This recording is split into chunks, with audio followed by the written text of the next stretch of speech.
آج جو نئی ڈیولپمنٹ ہوئی ہے اس کے حوالے سے جو کینڈیڈیٹ ہیں مد مقابل ہیں شیخ صاحب کے جو پنڈی بوائے کے نام سے راولپنڈی کا یہ حلقہ جانا جاتا ہے، تو اس میں آپ نے گفتگو کے آغاز میں ذکر کر دیا تھا کہ پی ٹی آئی جو ہے انہوں نے بھی جو ہے اپنا کینڈیڈیٹ کھڑا کر دیا ہے، تو اس سے پی ٹی آئی کی سیاست جو ہے وہ اور جو شیخ رشید کی سیاست ہے اس میں کیا فرق پڑے گا؟ کیونکہ پہلے جتنے بھی الیکشن ہوئے شیخ نے پی ٹی آئی کی وجہ سے ہی جیتے، اس کے حوالے سے کیا کہیں گے؟ جی سارے الیکشن تو انہوں نے پی ٹی آئی کے پی ٹی آئی کے آنے کے بعد نا، لیکن 2018 کا جو الیکشن تھا انہوں نے کنٹیسٹ کیا اور اس کے اندر اپنا بھی اور اپنے بھتیجے کو بھرپور طریقے سے انہوں نے۔ اب کیا ہوگا؟ اب مطلب اب اس کے بعد دیکھنا یہ ہے کہ جس طرح بھی کچھ عرصہ قبل شیر افضل مروت صاحب جو اس ٹائم پی ٹی آئی کے ایک سرگرم رکن اور رہنما کے طور پہ جو ہے سوشل میڈیا کے اوپر بھی ان کی روزانہ کے حساب سے جو ہے ان کی اسٹیٹمنٹ آ رہی ہے، انہوں نے سب سے پہلے جو انکشاف کیا تھا کہ ہم جو ہے شیخ صاحب کو حمایت نہیں کریں گے بلکہ ان کا مقابلہ کریں گے، اور آج پی ٹی آئی کے آفیشیل جو ٹکٹ ہولڈرز ہیں ان کا جو اعلان ہوا ہے، میں سمجھتا ہوں یہ شیر افضل مروت صاحب کی پیشن گوئی جو انہوں نے کی تھی یا ان کی جو اسٹیٹمنٹ تھی آج اس پر مور ثابت ہو چکی ہے، اور وہ اس بات کے اندر حق بجانب ہے کہ پی ٹی آئی باضابطہ طور پہ اب شیخ صاحب پہ انحصار نہیں کرے گی بلکہ خود اپنے کینڈیڈیٹ کے ذریعے جو ہے وہ الیکشن لڑے گی۔ پی ٹی آئی کے جو اعجاز خان جہازی ہیں انہوں نے بھی اپنے ڈاکومنٹ جمع کروائے ہوئے تھے این56 سے شیخ کے مقابلے میں، لیکن انہیں ٹکٹ نہیں ملا، ٹکٹ جو ہے وہ مل گیا شہریار ریاض کو ملا ہے۔ تو شہریار ریاض کی کیا پوزیشن ہے؟ میرے خیال میں تو ان کی کوئی قربانیاں بھی نہیں ہیں، اس حوالے سے کیا کہیں گے آپ؟ شہریار ریاض جی جو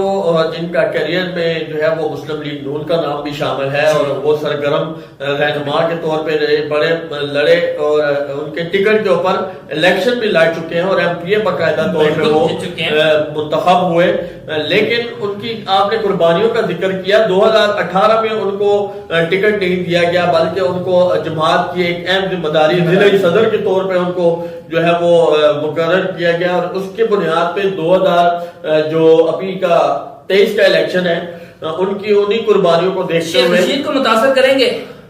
دیکھیں جی جو ووٹرز ہیں، ووٹرز تو ہمیشہ سے کچھ ہمارے جو شہری حلقے ہیں خصوصاً، کیونکہ ہم دیہات کے اندر تو رہتے نہیں ہیں کہ ہم جو ہے اپنے کسی بڑے جو وڈیرے کے اوپر یا کسی بڑے اپنے خاندان کے کسی بڑے آدمی کے اوپر جو ہے وہ انحصار کریں۔ آج ہم جس پوزیشن کے اندر کھڑے ہیں خصوصاً 2018 کے بعد یہ تو اب صورتحال بہت حد تک جو ہے وہ تبدیل ہو چکی ہے کہ ہر نوجوان جو ہے لانے کا پروگرام تھا، بہت سارے ایسے واقعات سامنے ہیں جہاں پہ والد کی مرضی کچھ اور تھی، والد کی ووٹ کسی اور کو تھی، بیٹا کسی اور طرف تھا، بڑا بھائی کسی اور طرف تھا، چھوٹا بھائی کسی اور طرف تھا، ایون کے جو بزرگ ہیں اپنے دادا وہ کسی اور طرف ہیں، ان کے پوتے جو ہیں وہ کسی اور طرف ہیں، جہاں تک ہم نے بھی دیکھا کہ اس کے اندر جو والدہ جیسا رشتہ ہے اس کو بھی سیاست کے اندر جو ہے ایک دوسرے کا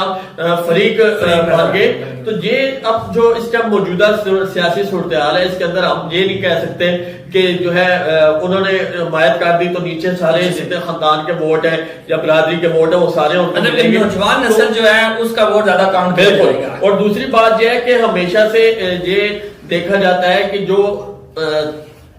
جماعت ہوتی ہے، جماعت کا سربراہ کا اصل ایک جو ہے وہ تشخص ہوتا ہے جو کارکنوں میں موجود ہوتا ہے۔ تو اسی طرح اگر پی ٹی آئی کے جو اس ٹائم جو سربراہ بانی ہے عمران خان، ان کا جو عوام کے اندر ان کے جو ووٹرز ہیں ان کا جو ووٹرز کا اعتماد اپنے قائد کے اوپر ہے، تو قائد کے اوپر اگر ان کا اعتماد ہے تو جو قائد کا فیصلہ ہوگا، جو جماعت کا فیصلہ ہوگا، ووٹر جو ہے وہ